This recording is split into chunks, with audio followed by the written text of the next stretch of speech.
Hello, everyone. Welcome back to the Dating After Divorce podcast. I have a guest for the Remarriage Club series today. Claudia Germeshausen is here to tell her story. Claudia is a career and life. Okay, I'm already messing it up. Career and life coach. Okay, let's say it this way: a career coach and a life coach for high achieving women. And we're sort of putting this wrapping this conversation around dating with mutual reciprocity.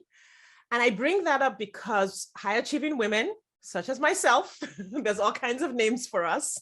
We're like very successful. We do all the things. I used to have a purse where I wrote Supermom. Like I had, the 30 purses. I had Supermom etched into mine. So, and I know a lot of my friends, a lot of my clients, people I work with see themselves in that way. We're here to do all of the things. So Claudia, we want to hear from you. Thank How you to ease so off on some much. of those things. Thank you for being here. Please tell the listeners a little bit more about what you do.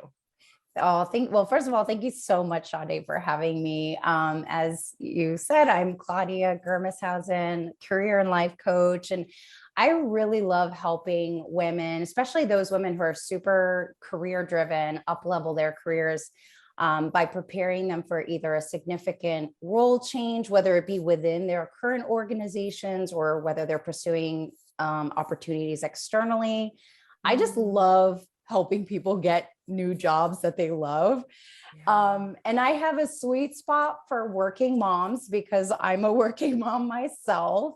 And the mom guilt that comes when you are really ambitious in your career and how you're trying to like balance that all with being a mom and feeling like you can't do both, like you can't be great at both. But I do believe it's possible. I definitely learned this for myself, that you can have an amazing career and be a great mom. Yes, so good. And I love that because there is a thing around being that woman. Like, let's even just go there first before we get into the dating divorce stuff. There's a thing about being that woman. I am that woman. Like, I'm ambitious. I'm high achieving. I want to succeed at everything that I do. I want to do it well. I want it to be amazing and incredible. And I also realize that that's not always seen as a good thing. Right. Oh my gosh. And it's so funny because I remember being at the throes of like this pivotal point of, do I go for this, career dream of mine? Or do I kind of stay in what I like to refer to as like career neutral and just focus on being a great mom? But then struggling with, well, here's this opportunity. I can't let it pass me by. I don't know when it'll present itself again. And then, being all in, like really leaning into the career and then falling short on the mom stuff. And it was just, I remember in the beginning, it was just like super crazy. And I had to really learn to just decide on what's really, really important. People talk about work-life balance all the time. And I feel like, I have some personal opinions around what work-life balance means, different things to different people, but it's never 50-50. It's just like, it's either 80-20, sometimes it's 70-30, and it's on both sides. Like the pendulum swings on both sides. So it just kind of really, and that's okay. Yeah. And that's okay. It's like, oh, this week is going to be one of those weeks where I'm going to really lean in hard on the mom thing because there's a lot of things going on. But then next week I'm going to be leaning hard on, or maybe it's day to day. Right. Is it possible to believe that we don't fall short in either one, to be in a place where you're doing both, but you're not? Because I think the assumption is that, oh yeah, we're going to fall short. But do we have to see it that way? I don't, it's funny. I think of it more of, and I think this is how I maybe reconcile it for myself. And it's more of, I'm making these key decisions and I'm going to make a decision to be here today. And then tomorrow my decision will be there. and it's okay. Like, no matter what, it's Yeah. okay. And then of course, being in a wonderful marriage with someone who is super supportive, having those conversations to say, hey, this is what's happening. This is what I'm going to need. Are you good? Are we good? What do you need? And then kind of like not making these decisions in a silo all the time. Sometimes you do, sometimes no. And then being able to move forward with a little bit more peace of, yes, I'm making this decision, and there's no right or wrong. It's just, it is what it is. That's what it is. It is what it is. There's no right. Because I think the idea that, oh, we're going to fall short, or our kids are going to miss out, or our work is going to suffer, assumes that there is some kind of, it assumes a negative judgment. It just projects a negative judgment on whatever it is, but it's not. What if it's just neutral? Right. Right. So good. Yeah. Like brilliant. Yes. I love it. Well, thank you for going there with me. I just had to go there because I'm like, yeah. Oh yeah, I could go there all day. So let's talk about your first relationship. Right. You had said to me that like you were the driving force, like in that relationship, which, sometimes we tend to be. Like if you're that woman, that part of it is just gonna come out sometimes, and sometimes it works and sometimes it doesn't. Yeah, super type A. Like, it's so funny because in that first marriage, I've had so much time to really like go back and reflect about that relationship and all the things that were wrong with it, of course. But I recognize like how much I pushed for wanting more, wanting better for us in our lives, and seeing so much potential in them, but not really accepting them for where they are, and acknowledging that maybe they didn't want more. Maybe they were completely happy with the way things were. And there was lots that was just unacceptable in a marriage, right? There was financial infidelity, there was sexual infidelity that ultimately led to our demise. But when I reflect back at some of those maybe red flags before the big things came, and I look back like, well, how did I not see this? Or where did this all start? Like, how could I be so stupid? Like, we go through these thoughts about it. And then I realize, oh my God, these things were there and I just chose to ignore them. Right. Right. Because I ignored them because. Yeah. Like I thought, oh, things are going to be like way better. This is just for now. But right. The potential, you said you were looking at what was the potential? Like, if you think back, where did you see potential? Like, what did potential look like to you? Because we all date for potential in some ways, but then there's, I guess, an appropriate way to say there's some potential in this relationship. We can do these things, and then almost like projecting the potential on the person. Oh, for sure. I totally was projecting potential. I mean, it's funny because, I like this this person that I had fallen in love with was super charismatic, and outgoing. And I think really, was trying to do all the right things, like in some ways. And so I would see that and go, oh, this person's just as highly motivated as I am. Oh, they want more for themselves too, when really no. Right. And of course, I didn't see that until much later. We were married. We met when I was 20. I was in college. So we were both in college at the time. And then we got married at 24, which, I mean, that's kind of young nowadays, right? Like I kind of joke like, oh yeah, I was young and dumb. And we divorced at 28.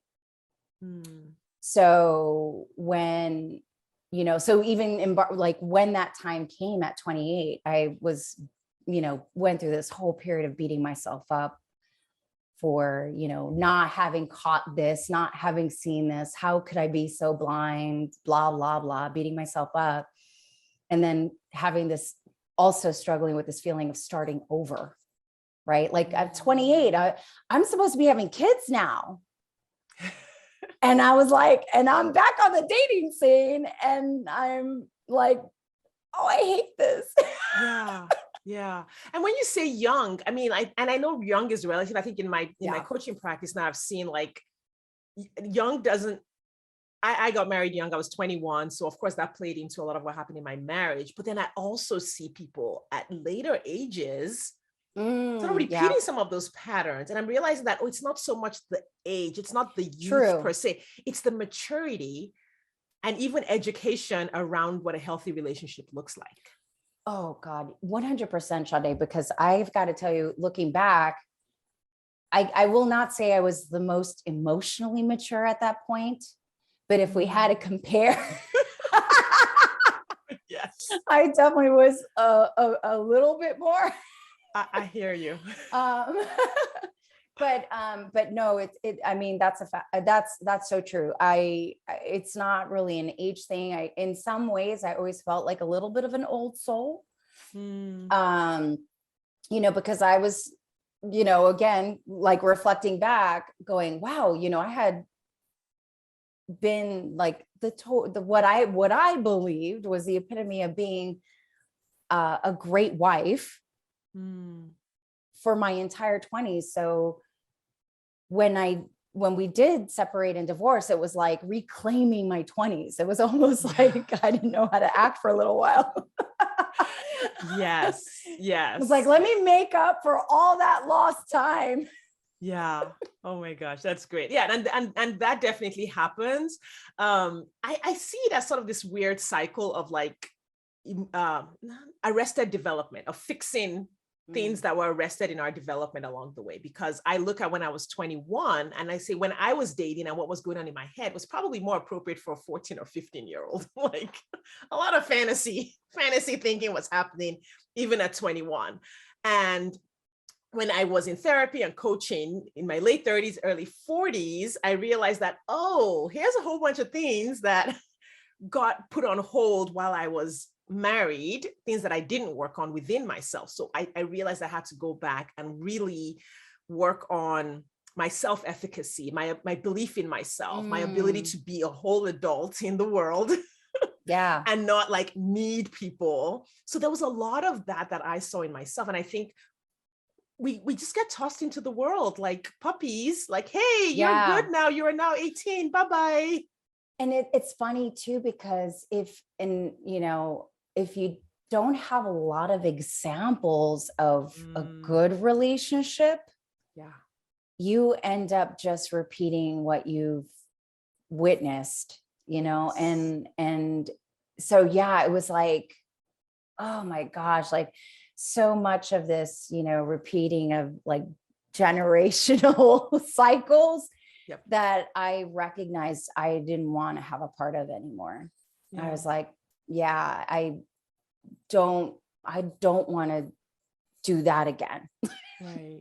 When you were thinking about your first husband's potential and really trying to work on the potential of the marriage, what were your thoughts about your own potential? Like, were you working on yourself and achieving your own dreams throughout this period? Yeah, for sure. Like, it's funny, during that time, I had graduated from college. I had gotten an amazing job in working for a telecommunications company. In fact, a lot of my friends were like, how did you land that? Like I was, basically a, account manager, project manager, working with engineers, and we called it sales engineering, where I was kind of like the in-between of kind of dissecting all of the technical terms of our product and how it would work, and then translating it to the customers in like plain English. So, I mean, I was traveling at a very young age and making really good money at a very young age. And so I was definitely, on this career trajectory. And what had happened was the dot-com bust happened. I ended up getting laid off and embarking on the beginning of a journey of a career change into human resources, which is what I do today. But it was such a pivotal time because it was like really like, doing all the things that I would help other people do, now doing it for myself, like helping people with resumes, helping them with interviewing skills, like positioning myself, networking, doing all of the things to do this career pivot. I was so focused on that for myself. And so then I would turn to my husband at the time, who was still, deciding whether or not he even wanted to finish college. Was not really, didn't seem to be lost in terms of what they really wanted to do in their own life.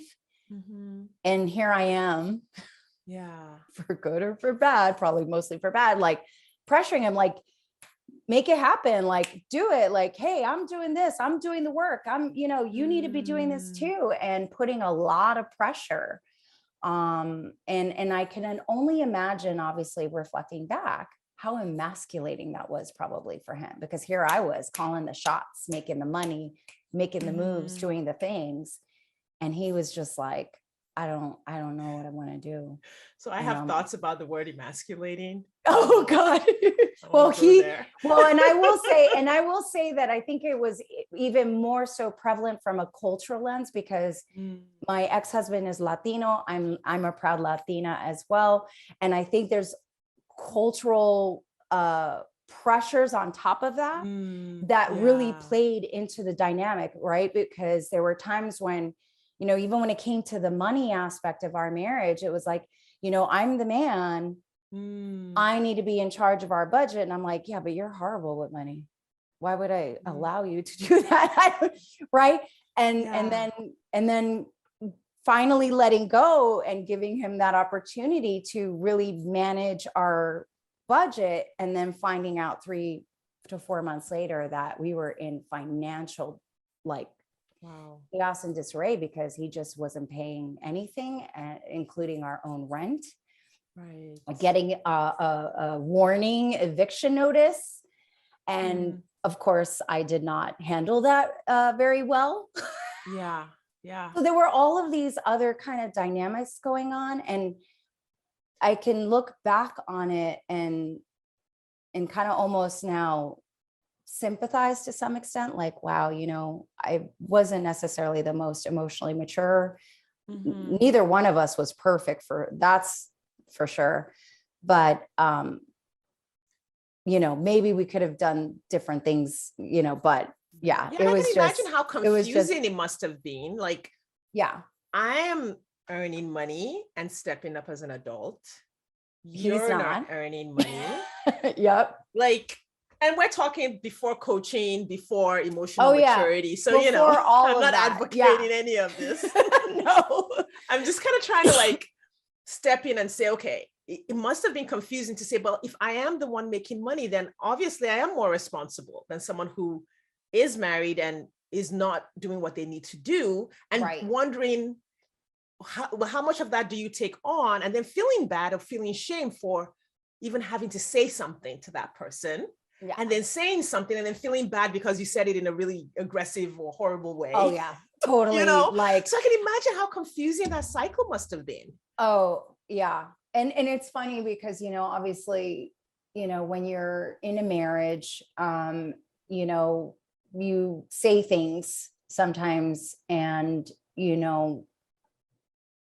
your own emotions are so worked up into it that you're not really even thinking about how something's going to land. And I just remember the thoughts that I had at that time was, I shouldn't be the one to be taking care of our family. Whether that was right or wrong at the time, obviously, I was in a different place, but culturally it was like, he should be taking care of me. Mm-hmm. I really wanted this to be more of a partnership.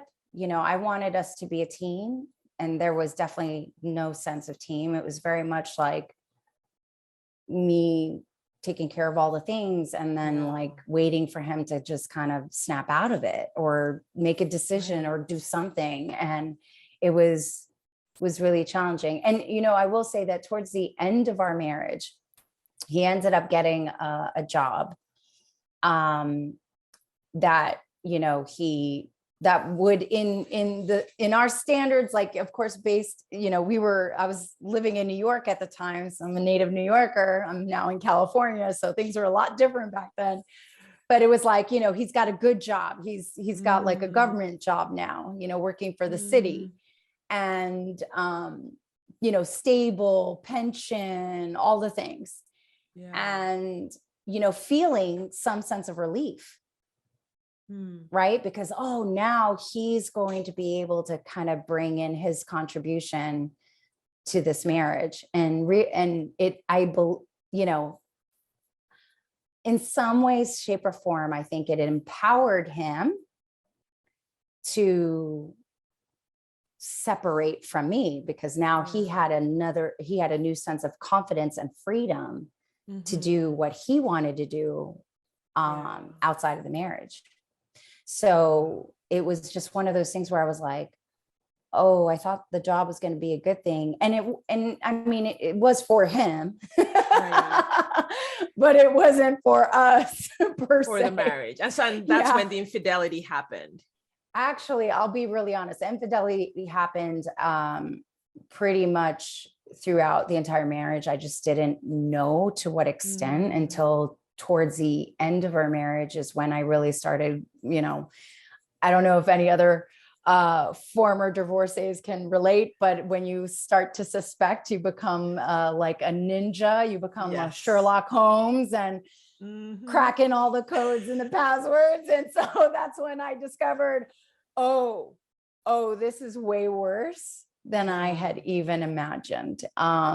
So it just became, I think, way more prevalent. And and then that's kind of how the cookie crumbled. How did you figure out what was your part and what was his? Because like I said, it's just there's just so much enmeshment there. And the cultural conversation is around like, well, if you're a high achieving, ambitious woman, you're going to emasculate your husband, and that's going to make him go do all these things. And it's going to keep him from getting a job and keep him from shining and fulfilling his potential. And it's going to, like, how did you separate out what was your part and what you contributed to the divorce? And then like, what was his part? Well, all of that happened post separation, post divorce, right? Where I was just kind of like, how did this happen? Why did this happen? I spent a lot of time kind of analyzing because I wanted to understand. And there was a piece of me that's like, I never want to do this again. Like, I never want this to happen again. And, I spent a lot of time reading, some self-help books on relationships and realizing, it takes two, right? It takes two. In fact, I'm a salsa dancer. So I always say, one leads, one follows, and you take turns. And how are you communicating? What's the next term pattern? That kind of thing. Right. So it was one of those things where I was like, just very cognizant of, okay, going through all the feelings of like, hate, anger, despair, loss, basically mourning a death. And then kind of also coming to this place of, okay, what was my part? What was my role in all of this? How can I, ensure this doesn't happen again by becoming more aware of some of my own patterns, maybe unrealistic expectations. I mean, it was like definitely a journey. It was definitely a journey. It was, and I think it was just really, building that self-awareness. And some of it was, through some of the books that I was reading, I used that as my therapy. And then I would read and go, I see that now. Oh, I see how I did this. Now, it doesn't excuse any of the behavior, right? His behavior, or even maybe my behavior, but I was more coming from a place of, I just need to understand, like, what did I do? What signals were there that I completely was not necessarily blind to, but chose to ignore?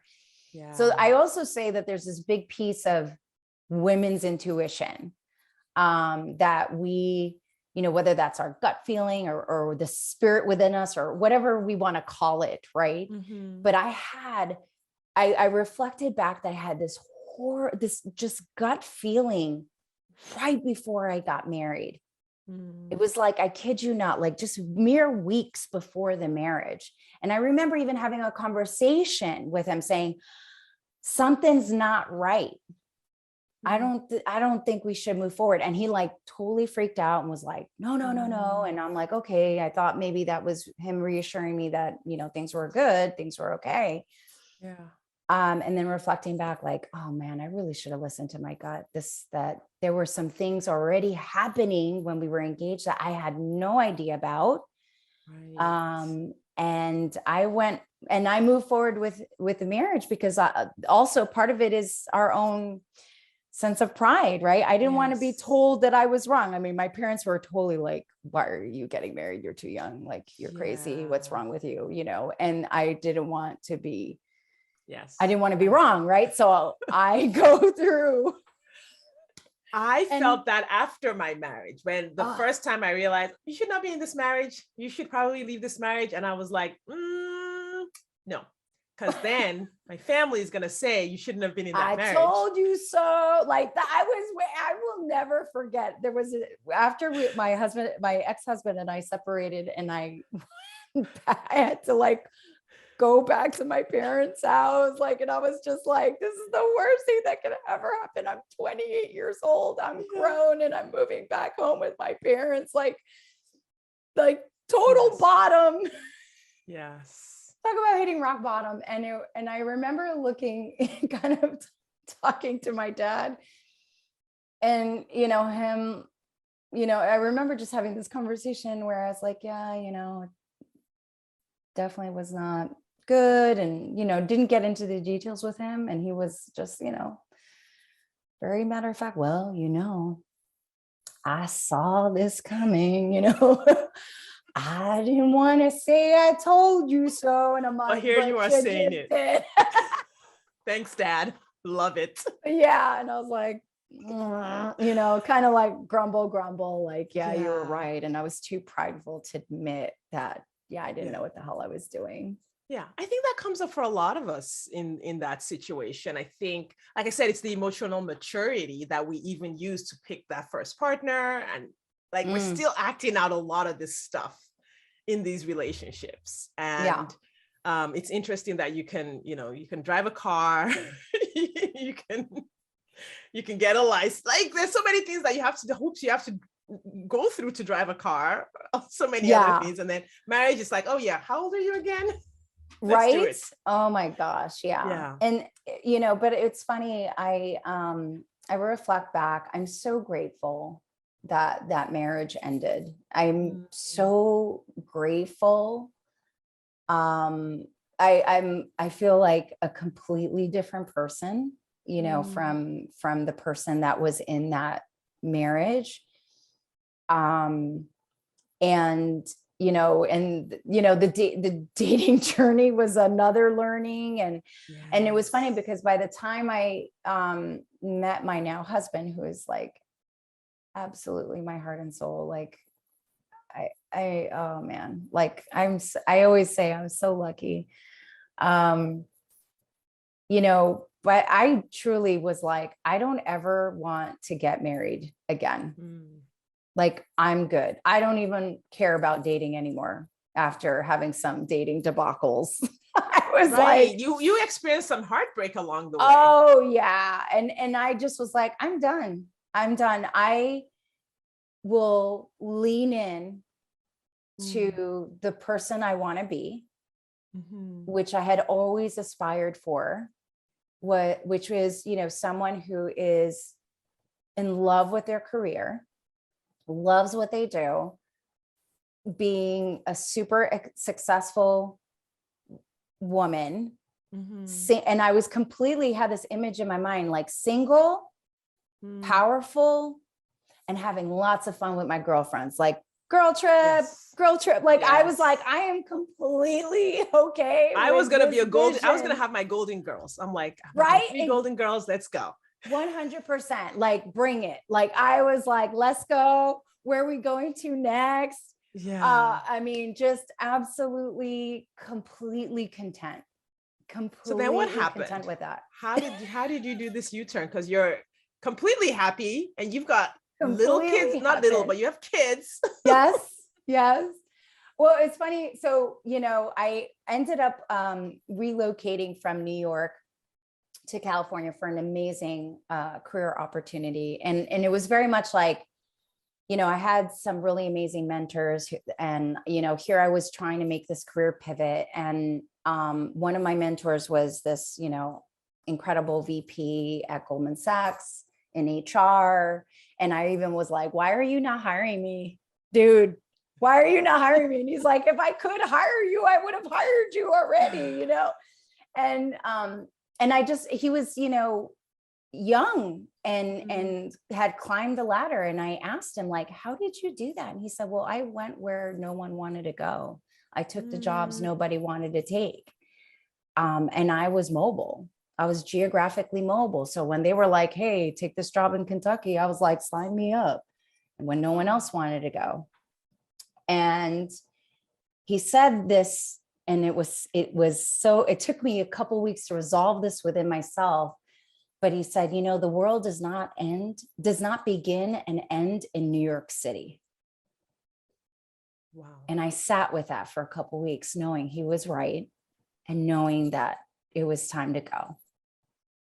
And the moment I made the decision, I'm ready to move and relocate, job interviews, just floodgates. Like, I mean, I got to the point where I had was navigating multiple interview processes, and I ended up getting 2 offers nearly simultaneously and being able to make a choice. And I made this choice. It was so funny because I had like a pros and cons list for both opportunities. And truly, the job I chose made absolutely no sense on paper. Where was it? And it was, in California, the Bay Area of California. Got it. It made absolutely no sense on paper, but my gut, which I had ignored so many times before, said something different. And I remember crying, this makes no sense, but something tells me I need to take this job. Like, it just feels right. And so I accepted the job, I relocated, and I met my husband, like, I kid you not, 2 weeks later. And it was like, hilarious. I met him through a coworker. She was training me in my new job. She absolutely, it blew her mind that I had relocated by myself. I had no family, had no friends in the Bay Area. She immediately befriended me, and I loved her for it. I was like, loved her. Yeah. And she basically was like, hey, I'm having some friends over for game night. And me coming from New York City, I'm like, what's that? Games? This is totally a suburban thing, She's like, oh, I was like, do you get together and just play board games? It's like, yeah, it's super fun. And I remember going, okay, that's weird. And I remember being like, having this pregnant pause. And then I'm literally having all this self-talk going on in my head. And the self-talk in my head was, Claudia, no one. What else do you have to do? Right. Go. And sure enough, and I'll never forget too, because she was like calling me, like, are you on your way? I'm like, yes. It was like the day that my furniture was arriving into my apartment. And I literally was like, just a nasty mess all day, moving, putting things away, cleaning. She's like, are you coming? I'm like, yes, I'm coming. So I take a quick shower, I head over, and there he was. And, Wow. it was funny because it was all couples and him. And I just was like, this is weird. And it was funny. Oh, I should say, on my way, as I'm driving, she calls me and she's like, oh, hey, listen, I invited someone. I'm not trying to set you up. We are just trying to keep the teams even. And I'm like, God, these guys take game night really serious. People who play games take it very serious. My husband grew up playing board games. It is a big deal. It is. It was hilarious. And oh wow, I forgot how competitive I was. Like we were like, and it was funny because in that game, my husband, well, Matt, who ultimately becomes my husband, we were really trying to figure each other out quickly so that we could really give a good game, right? Like, so we were like trying to leverage our strengths and weaknesses, like trying to determine where we're strong. And we were doing that as the game went on. And I will say, at the very end, it was super close. I mean, we came like way from the back and like, we didn't win the game because we were, obviously competing with couples that had been in relationships for a long time. They really know each other. But I mean, we really were. You're like, we've got this. We were trying to like make a good game, right? And at least make it hard, make it difficult for them. And and it was hilarious. I just was like, amazing. That is amazing. I know you had said, because I asked you when we prepped, like, what does your relationship feel like? And you said it's easy, effortless, it's mutually reciprocal, and I'm, able to be vulnerable. Because I know I experienced this before I got married to my husband. I didn't know what that looked like. So I always want my guests to let listeners who are not in that kind of relationship, you've come out of this crappy relationship, you're trying to envision this place that you're you come out of like, and basically I felt like I had some serious PTSD and trauma from everything that had happened. And to meet someone and one, try to put some of my learnings into practice. So one, I saw him for who he was right in that moment and not like for what I believe he had the potential to become. So that was one, that was huge. I had to continue to remind myself, like, this is who he is. But the other piece too was, I had felt something that I hadn't felt in a very long time. And it was, I felt safe. Like I felt like I could be who I was, and as imperfect as I am. And those things that would drive other people crazy, he would laugh at them. Like I almost would be like, why are you not pissed at me? He would laugh. Like he would just be like, you're so funny. And I'd be like, I didn't just piss you off. Like, huh? Wow. Like, and it kind of threw me off. Like, I'd be like, wow, he's so laid back, and when you are somebody who's so go, go, go, go, you need somebody to kind of be like, hey, let's just chill.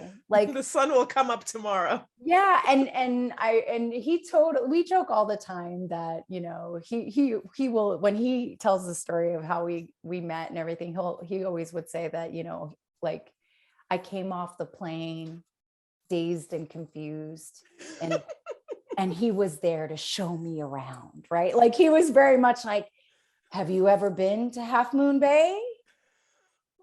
No, I just got here. I haven't been like down the street, and he'd be like, let me show you. Like he was like my tour guide. So a lot of our dating, especially in those initial, months, was him showing me all of Northern California.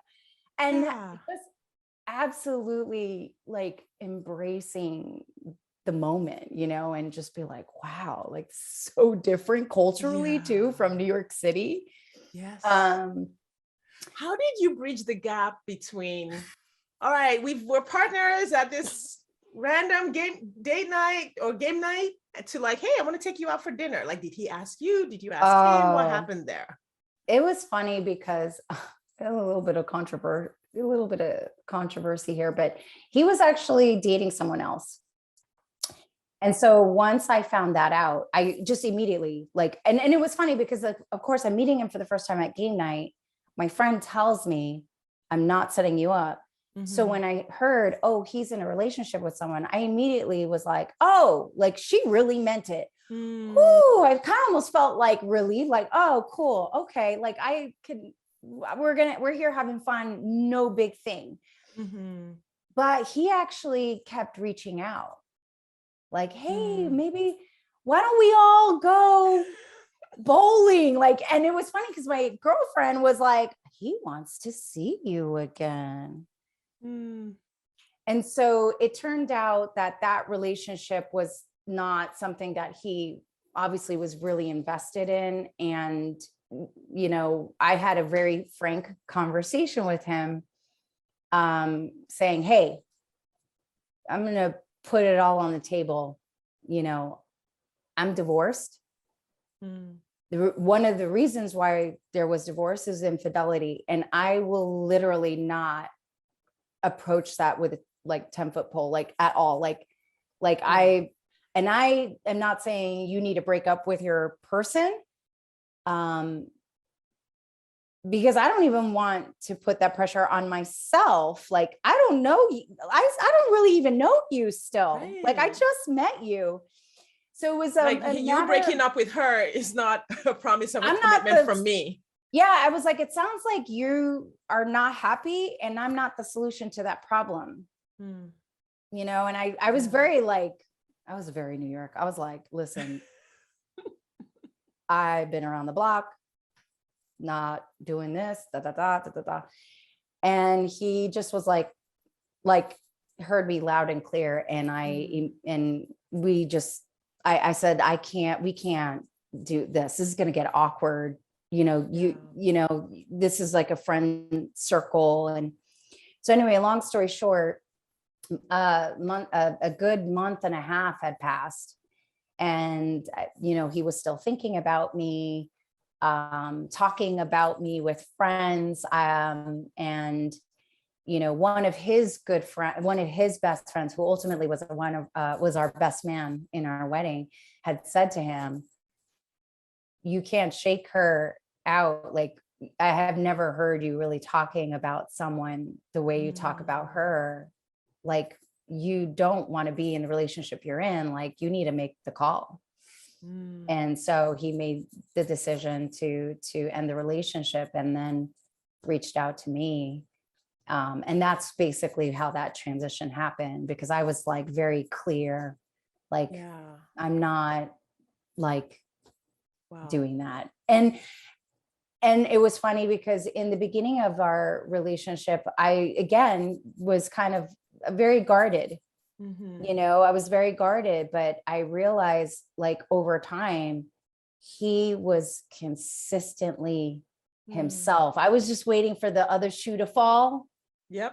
And waiting for, when is this going to go bad? Like, something's going to hit and just, it never did. It never did. And I just was like, wow, I've never been, you know, in a relationship where I felt so safe and accepted. And I mean, he loves me for all my quirks and the good, the bad, the ugly. And like, that's pretty incredible. Yeah. I love that. And I love that you had the courage to say, hey, no, like, and being willing to let him go. Like, no, you go, you do you. Like, you do you. Right. And like, and I don't even want you to come back because, you know, I don't want to be like your leftovers, you know. I was just kind of like, sometimes I have to help women navigate that. No, let him go. But the definition of letting go can look very different and very sneaky, which is, well, we're still just texting until he. And I just, it was funny because there was a period of time where he was trying to still maintain or text me like, hey, you want to meet up? Or, hey, do you want to? And I was in fact, we joke about it now. I was like, I'm washing my hair. He's like, all night? Yeah. Oh, it's very long hair. Hey, listen, takes a long time to keep these locks in check, right? And the next, what about tomorrow? And I'm like, I'm walking the neighbor's dog. Really? Yeah. He's like, you're from New York. You don't even know your neighbors. I'm like, doesn't matter. Like, I literally made up crazy, like, it was so stupid what I would say. It was almost like making it clear, like, no, right, you were not seeing each other. Right. And so he finally gave up on that. And here's the thing, and I know this is a generalization. Please don't write me letters. Like, I get it. It's a thought. Guys will get whatever you let them get away with. They will go there. 100%. In fact, oh my gosh, I'm so glad you said that. We were on a date. He, the demise of this previous relationship that he had was still, I guess, kind of pretty fresh. And we ran into a friend of the former girlfriend. And we were, at his company event. We were at his company event, golf thing. And we were holding hands. And all of a sudden he dropped my hand. And I saw this like crew of, females approaching us. And I was like, okay. And he pretended like we weren't together and had this whole conversation. And I'm literally like sitting here, and I always joke, like, I was very New York because I had like zero tolerance. And so I let him do his thing. And then he'd come back and I'd be like, oh, so who was that? And he's like, well, that was like so-and-so's, friend or roommate or whatever. Right. I was like, wow, yeah. Oh, that felt really awkward, huh? He's like, yeah, that was really awkward. And I was like, oh, yeah. Listen, you don't ever do that to me again. Like, I literally like laid him out. I was like, you are with me. You introduced me. It's so funny because at the very beginning of our relationship, I literally set expectations on how I was going to be treated, because he was still kind of like, like, I didn't doubt his commitment to me, but it was very much like, you need to know who I am. You don't have to change. But I'm going to tell you what I'll tolerate. Yeah. Yeah. Like, I've already tolerated so much in my past, and I absolutely will not go back to that. I was a different person. Yes. I'm a new person today, and I will not tolerate that. And I think he ate it up, to be honest. I think men eat it up. I mean, I think sometimes they're like, ooh, like, like, well, I think the man who's like, committed I was just to you. checked. Yeah. The man who's committed to you will level up to whatever it looks like to be with you. And I know this is very nuanced. It's not a formula. True. I also find that sometimes women are like, okay, I'm just going to ask him for what I want. And they don't check to make sure he levels up. Because you can say that I won't tolerate this and he just keeps doing it. And you can keep saying you won't tolerate it. Like, that doesn't work. Luckily, he did. Not saying it doesn't work. Like, oh, I don't want to lose him, so I'm not going to tell him that this feels terrible. Yeah. Right. Like, so you have to sort of say, this is what I want. It's like raising that standard. I call it dating like a CEO. You set the standard and you stick to the standard. And then the man that's supposed to be with you will meet you at that standard. Some will drop away. Some will be like, it's a no. And it's okay. Yeah. And it's okay. And it's okay. Like, you don't want to be with someone who's going to, create or, anxiety or this lack of safety in the relationship. Right. And, and I just had such a huge conviction, again, because in my mind, in fact, I even told him once, I was like, I don't need you. in my mind, I was still going to be this amazing powerhouse, single, career driven, don't need nobody Yeah. person. He obviously helped me evolve. So to include him in that picture. Right. But in that beginning, I was very much like, love me or leave me alone. Like, Right. was very much like, this is how it's going to be. And you don't like it, that's cool. Yes. I'm going to move on. Right. So And it's interesting how being in that space is sometimes the most attractive thing, not to all men, but to the man who's supposed to be with you. Yes. Because what would have been the point of you becoming more, I don't know, more passive or less ambitious? Then you would be someone different than who you really are in order to attract the man who didn't want to be with who you really are. Yeah. Because we're all made differently. We're all like, we've grown up differently. We're just made differently. Every woman is different. There's no one standard for a woman. So true. Yeah. So true. And it's funny. There were so many moments in our dating relationship where I was like, wow, like he just amazed me. I remember one time I got called by a headhunter for a job in, of all places, Omaha, Nebraska. And I entertained it for like a hot minute.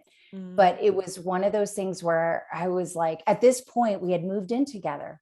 We had literally just moved in together. So we had been together maybe a year, right? I'm going to say about a year. And this job opportunity comes up. And I remember in my previous marriage feeling very trapped, feeling like I couldn't do all the things I wanted to do in my life, in my career, feeling very trapped because, I was with this person and I didn't have that freedom. Right. Mm-hmm. So this job comes up and, I remember bringing it to him and saying, hey, I got this call and it, sounds like an interesting opportunity. But in my mind, I was also, Omaha, no offense to anybody in Omaha, but I was just kind of like, from California to Nebraska, I hate the cold. I left New York. I don't want to go back to the cold. So I was kind of almost downplaying it a little bit. And he said, if you really want to pursue that job, go for it. And I was like, really? Because in my mind, I was like, oh, well, then we're not together. Like in my mind, immediately was like, well, we're not going to be together. So he's saying, go take this job. And I said, well, then that's it for us. Like, I remember so you're okay, like me taking this job, and what about us, And he was like, oh, I go with you. And I went, what? I remember feeling like, what? Really? He's like, yeah, we're together. So I go with you. And it was so matter of fact to him. And I was like, oh, I remember that was the moment where I was like, oh, we just hit next level. And I didn't even know. You didn't even know who you were with. At that point, I was like, and he was so matter of fact about it. Because he said, yeah, well, I was raised, in a military family. My dad moved all around and we always followed. We're a family. So, we all go together. And I'm like, we're a family? And I, just sitting with that. Yeah. And I never ultimately, even really pursued the job at all. Cause, I really was like, no, I feel like I just got here to California. I'm really loving my life here. But it was just a pivotal moment in our relationship where I was like, wow, he will go wherever I go. And you know what? He has, because in my career, I have relocated to different states and cities for different job opportunities. And he's followed me everywhere. Yeah. No complaints, completely 100% supportive. Yeah. And I always like, you sure? Yeah. We're going to do this. He's like, yeah, let's go. Like, right. So there here's was an a adventure. person, and I'm there like, are people yeah, who was, but based on his experiences and his way of thinking and the lifestyle that he wanted was yeah. basically crafted for you. He is like heaven sent in so many ways. And it was just unbelievable. And doesn't care that my career leads. He is so confident in his own self and his own person. It doesn't matter who makes more money. It doesn't matter, whose career is leading. It doesn't matter like the traditional like roles of what would be, male versus female. No, there's like none of that. It's like, we're a team. Right. Here's where I'm strong. Here's where you're strong. And we're together. Right. And I just am like, oh, thank you, God. This is why you made it make no sense. And I just so glad that I finally like listened to my gut and made the move to California. Yes, that's having so good. No I love idea, that. Having no idea, right, how life would unfold. But oh my God, I'm so glad that I listened to my intuition, because like I said, totally didn't make sense. But I was like, I don't know. Something tells me I need to do this. Yeah, I'm so glad you did. And it really does highlight how important our intuition is. Like, we have inner wisdom. We know the answers. And as a coach, a lot of what I'm doing with my clients is helping. I can't pick out a spouse for anyone, right? A lot of what I'm doing is teaching my clients to listen to that inner wisdom. I teach them to interpret it. I ask them, what came up for you? What was going on in your emotions? What exactly happened? How were you thinking about it? And then that way, by the time we're done working together, they know how to listen to that wisdom. They know how to listen to that intuition. And they don't need anyone to tell them, what to do. So that's so, because you can't really explain this journey to anyone. I decided to take the worst job on my list. It was hilarious. And it's funny. And I think that's the thing, right? Because, there's this piece of like, okay, listening to your inner wisdom, listening to your intuition, the spirit, or what have you, the universe sending me messages, whatever it is, right? And so much of my past, it would be like, but I need to make sense of it. I need to find proof or evidence that this is why this, makes sense.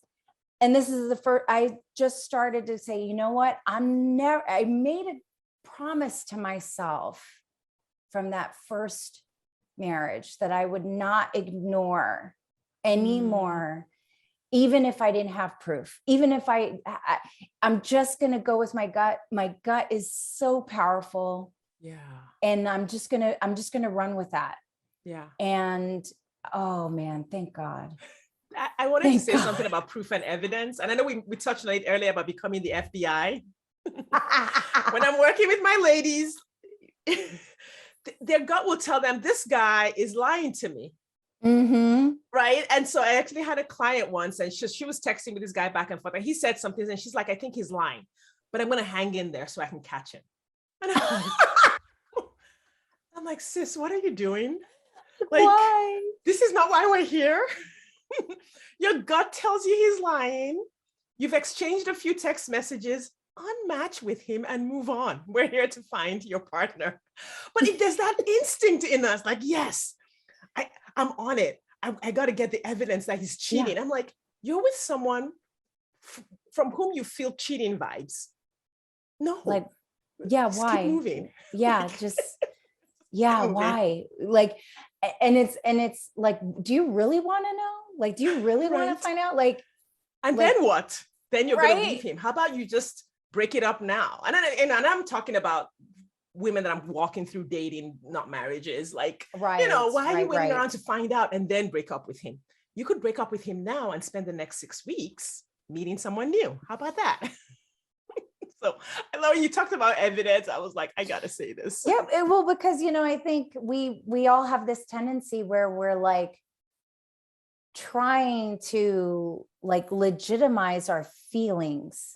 Yes. Right. We're trying to like figure out like, why I have this feeling, like my gut is telling me this, and why, And so I Mm. got to figure out, where is it coming from? Like, to Mm. substantiate the feeling, to Yes. rationalize it. Yeah. And I'm just like, nah, we're not doing Yeah. that anymore. Like, Yeah. you know what? Everything is uncovered. 6 months from now, I can look back and go, oh, that's why that happened. Or that's why I had that feeling. Oh, this came to light. Why do I want to be a part of the wreckage? Right. Like, Yeah. why would I want to do that to myself? I already, especially having already done that to Mm. myself in some ways, where I ignored the gut feeling. I ignored those feelings, and again waited to stock up my Mm. case. Your Here's the evidence business list. case for why. Like, Yeah. You're spare deserving. You're worthy. You're yourself. loving. Yeah. Like, you deserve to have an amazing experience. And if the experience isn't amazing, you can be like, not feeling it. Yeah. Yeah, Yeah. Claudia. Oh my God, I could keep talking to you all day. I know we've already gone I like way know. I over. love talking to you, Sade. Oh, so much Yeah. fun. Oh, Yes, yes. You're like, I'm like, oh, all the things, everything, Claudia, all day. So, but I just want to wrap it up because, like I said, I would keep going. Thank you for sharing your story. Thank you for just being so open and so vulnerable and sharing your wisdom. There's just so much wisdom in here. And I know it feels like you're just telling your story, but oh my gosh, it was just pure gold. oh, Please tell thank the you. listeners again what you do and let them know where they can find you if they want to hit you up and work with you on their careers. I mean, like, the career trajectory you've described in your story, I was like, if I was Oh, still working yeah. my 9 to 5, Yeah. for sure I'd be signing up right now. You made me want a 9 to 5. Like, I Yeah, work for no, myself. absolutely. So yeah, I'm Claudia Germeshausen. You can find me at www.claudiagermeshausen.com. Also, I'm on Instagram. I am a career and life coach, and I help women just absolutely up level their careers. And I especially love helping working moms because that was so much of like my own personal journey. I felt like, oh, it was unstoppable. I was on this, career path. And then I had kids and was like, whoa, got knocked, Mm. kind of knocked off my feet in terms of balancing both, and successfully navigated through that. And so I love teaching, other moms and coaching them through how they can actually have these amazing careers and still be excellent moms. So, happy to help anyone who wants to reach out to me. I absolutely loved talking with you, Sade. So good. So good. Thank you, Claudia. Listeners, follow Claudia on the internet, whether you have a 9 to 5 or not. She's just amazing to have in your space. Her energy is excellent. I would just follow her just to follow her. And if you're looking to up level your career after a divorce, or just at any point in time in your career, definitely reach out and at least do a consultation, complimentary call with Claudia to see what your options are. I want to thank you for your time and attention, everyone. And I will see you next time.